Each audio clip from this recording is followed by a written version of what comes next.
एक और बड़ी खबर आपको बता देते हैं, भाजपा की दूसरी लिस्ट जारी। आईएनएस न्यूज की लिस्ट पर फिर लगी मुहर।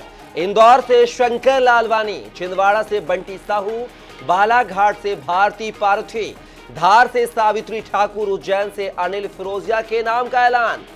तो बड़ी खबर आपको बता रहे हैं, जहां पर आईएनएस 24/7 की चुनावी भविष्यवाणी, जो सियासत भविष्यवाणी है, उसको लेकर फिर से मुहर लगी है। आईएनएस की न्यूज की लिस्ट पर मुहर लगी है। इंदौर से शंकर लालवानी होंगे प्रत्याशी, वहीं छिंदवाड़ा से बंटी साहू चुनावी मैदान में हैं। बात कर लेते हैं लोकसभा चुनाव को लेकर, तो भाजपा ने दूसरी लिस्ट जारी की है और आईएनएस न्यूज की लिस्ट पर फिर से मुहर लगी। यानी जो नाम आईएनएस 24/7 ने बताए थे, वही नाम जो है बीजेपी की सूची में मिले हैं। इंदौर से शंकर लालवानी, छिंदवाड़ा से बंटी साहू का नाम जो है सामने आया है। वहीं बात कर लें उज्जैन से, तो उज्जैन से भी अनिल फिरोजिया के नाम पर मुहर लगी है। बालाघाट से भारती पारथी, तो धार से सावित्री ठाकुर को चुनावी मैदान में उतारा गया है। तो लोकसभा चुनाव के लिए बीजेपी ने दूसरी सूची जारी कर दी है और दूसरी सूची में वही नाम है जो आईएनएस 24/7 में आईएनएस 24x7 और हरिभूमि के प्रधान संपादक डॉक्टर हिमांशु द्विवेदी जी ने जो नाम लिस्ट आने के पहले, चाहे पहली सूची हो चाहे दूसरी सूची हो, जो बताए हैं, और बीजेपी की सूची आने के बाद जो है वही नाम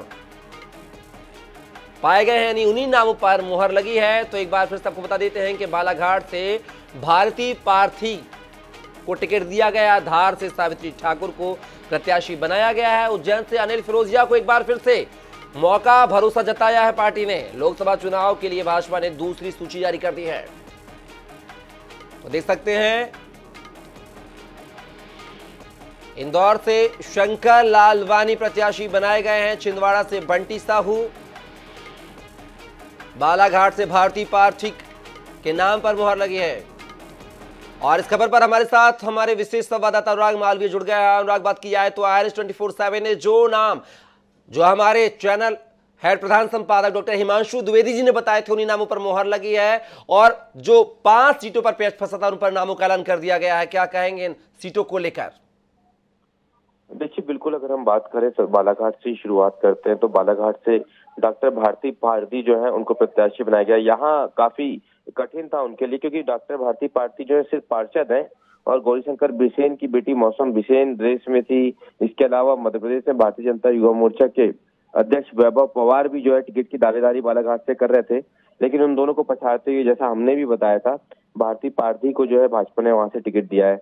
अगर सबसे महत्वपूर्ण और हाई प्रोफाइल सीट की बात करें, जो भाजपा के लिए सबसे बड़ा टास्क है, कांग्रेस के पास जो अभी एकमात्र सीट है छिंदवाड़ा की, वहां पर जो है नकुलनाथ के सामने बंटी साहू को टिकट दिया गया। बंटी साहू इसके पहले भी चुनाव लड़ चुके हैं, कमलनाथ के सामने भी वो चुनाव लड़ चुके हैं और काफी कम अंतरों से अब तक के उनकी हार रही है और यही कारण है कि बीजेपी ने उनपे छिंदवाड़ा से भरोसा किया है। लेकिन इसके अलावा अगर हम बात करें तो अनिल फिरोजिया का नाम जरूर चौंकाता है, क्योंकि लगातार कयास ये लगाए गए थे कि अनिल फिरोजिया का टिकट कटेगा, लेकिन अनिल फिरोजिया पर पार्टी ने भरोसा किया और उज्जैन से दोबारा उन्हीं को टिकट दिया गया है। धार की बात करते हैं, हमने एकमात्र नाम बताया था सावित्री ठाकुर का, उन्हीं को टिकट दिया गया और जिस तरह की ये सीट है उस पे वैकल्पिक रूप से कई नामों पर विचार हो रहा था, लेकिन महिला प्रत्याशी के साथ भी धार में भारतीय जनता पार्टी जाना चाहती थी, तो वहां से सावित्री ठाकुर को टिकट दिया गया है। इंदौर की बात करें तो शंकर लालवानी को फिर से प्रत्याशी बनाया गया है। हालांकि कैलाश विजयवर्गीय ने कहा था कि उनका टिकट बदला जा सकता है, लेकिन उन तमाम प्रयासों को दरकिनार करते हुए पार्टी ने थोड़ा इंतजार जरूर करवाया शंकर लालवानी को, लेकिन दोबारा से उन्हीं को उम्मीदवार बनाया। तो इस तरह से हम देखते हैं जो सूची हमने पहले से बताई थी वही पूरी सूची है, उस पर ही मोहर लगी है हमारी खबर पे और इन 5 नामों का ऐलान भारतीय जनता पार्टी ने अपनी दूसरी लिस्ट में मध्य प्रदेश के लिए कर दिया है। जी अनुराग, एक चीज जानना चाहेंगे आपसे कि जब पुराने नामों को ही रिपीट करना था, इंदौर की बात करें, उज्जैन की बात करें, शंकर लालवानी को रिपीट करना था, अनिल फिरोजिया को रिपीट करना था, तो फिर आखिर इतने दिन तक सस्पेंस क्यों बरकरार रखा पार्टी ने? कहा जा रहा था कि महिला प्रत्याशी चुनावी मैदान में इन सीटों से उतर सकती हैं। तो पार्टी जो है वो वैकल्पिक रूप से यही देख रही थी कि कोई बेहतर महिला प्रत्याशी इन 2 सीटों में से कम एक सीट पर मिल जाए, और यही कारण कि पार्टी ने यहाँ दोनों जगह पे थोड़ा सा इंतजार भी किया। और चूंकि कुछ बड़े नेताओं की बात करें, उज्जैन चूंकि मुख्यमंत्री की का गृह क्षेत्र है, इंदौर की बात करें तो कैलाश विजयवर्गीय यानी ताई और भाई की लड़ाई वहां सुमित्रा महाजन के बीच में हमेशा क्या ही एक मसला रहता है। तो ये दोनों सीटें कहीं ना कहीं इस पेच में जरूर फंसी थी, लेकिन उसके बाद में क्योंकि यही दो नाम एक ऐसे थे जिन पर आम सहमति बन पाई, स्थानीय नेताओं की भी और केंद्रीय नेताओं की भी, और यही कारण है कि थोड़ा सा इंतजार जरूर कराया गया, लेकिन दूसरी सूची में इन दोनों नेताओं का नाम जो है, दोनों सांसदों का नाम दोबारा से जो है बतौर प्रत्याशी आया है, उज्जैन से अनिल फिरोजिया का और इंदौर से शंकर लालवानी का। जी एक गणित और जानना चाहेंगे अनुराग जी आपसे कि जिस तरीके से ताई और भाई के बीच में घमासान मचा था, तो आखिर ताई कैसे पीछे रह गई? क्या कुछ वजह मानी जाए इस सबकी? देखिए, बहुत स्पष्ट रूप से अगर हम बात करें तो इसकी वजह जो है वो ये है कि हम देखेंगे इंदौर में शंकर लालवानी के संदर्भ में, क्योंकि हम देख रहे थे कि इंदौर के जो महापौर है पुष्यमित्र भार्गव, उनके नाम को लेके बहुत चर्चा थी और माना जाता था कि कैलाश विजयवर्गीय उनको कहीं बैकिंग कर रहे हैं। सुनीता ताई के संदर्भ में ये कहा जाता है कि उनके परिवार के किसी सदस्य को लेके नाम को आगे बढ़ाया जा रहा है, वही एक महिला प्रत्याशी के रूप में सामने आ रहा था। और यही कारण था कि दोनों ने अलग अलग नाम दिए। ऐसे में तीसरे विकल्प के रूप में, क्योंकि शंकर लालवानी ने बहुत बड़ी जीत भी हासिल की थी और ऐसा कोई विरोध उनका नहीं है, कोई एंटी इनकम्बेंसी फैक्टर नहीं है वहां पर उनका, और इसी कारण से जो है सीधे केंद्रीय नेतृत्व ने फैसला लिया है स्थानीय नेताओं की राय के इतर।